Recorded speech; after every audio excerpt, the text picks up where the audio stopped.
Hey, what's going on, y'all? So today in Motion Consulting, we're going to talk about, network security and some of the tips that I have, to give to y'all so that you can increase your network security, especially for the small businesses and medium-sized businesses. Like I was saying before, nothing more than 100 to 150 employees in one organization or one location, maybe more likely. So when you're running these network security, what I would like for you to do is for you to not broadcast your SSID. Your SSID is what people look for when they connect to your Wi-Fi. So like your Wi-Fi network name, you don't have to broadcast that. And why I say don't broadcast it or don't show it when someone's looking for it, for at least your equipment, is so that you make it harder for the bad guys or the people who are trying to get onto or inside of your network to look at your information. You make it harder for them to find your network and get access to it. So if they don't know the network name, they can't even put in the password. If they do know the network name, then they can start to finagle with the password, especially if you don't have, other things like firewalls or one of my other third things that I'm about to tell you about added into your service or your system. You won't even be able to know once you've been infiltrated. So that, I think that's very important. And right now in these days we're moving into with a lot of phishing and a lot of cyber attacks. It's very important for you small businesses, us small businesses and medium-sized businesses to make sure that we move correctly and manage our network the correct way.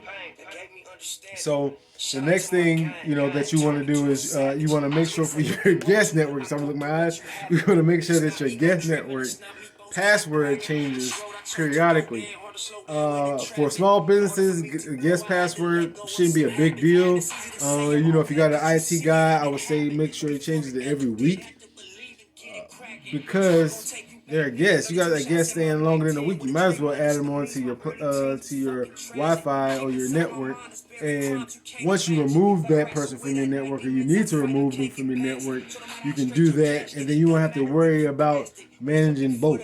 Because if you changing or not broadcasting your Wi-Fi name for all your equipment, you can have another Wi-Fi password for other folks or channel. So that kind of piggybacks off of what I'm saying. It's supposed to be 3, but I'm going to throw a 4th one in there because I really want y'all guys to succeed. So I'm giving you everything that I got so far. In the mix of that, a lot of companies nowadays are combining their internet channels, which is technically good because it's less maintenance, but in the same aspect, you don't get the manageability of certain things as far as like traffic goes. So if you have something on a 5 gigahertz signal and then a 2.4 gigahertz signal, you can better manage those because it doesn't jump back and forth and mess with your traffic or your internet traffic. So for a small business, small to medium business, that's a big thing. You know what I'm saying? It's real huge when you are able to manage how your traffic moves down to even the channels that it moves on, because short distance is speed, long distance of course is for the things that the short distance can't reach. Kind of brings it in, funnels it out, that kind of great thing. So that's great for network security, like I was saying, is yes password. And also you want to make sure, or we want to make sure, that we don't just have that combined network all the time. Sometimes it's great, especially for leisure it's perfect.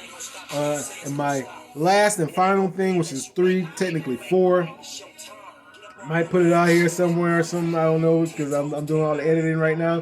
But the 4th or 3rd or 4th one, depending on how you look at it, is going to be security software or some kind of security aspect. I would consider it security software because that's always going to be the best, in my opinion.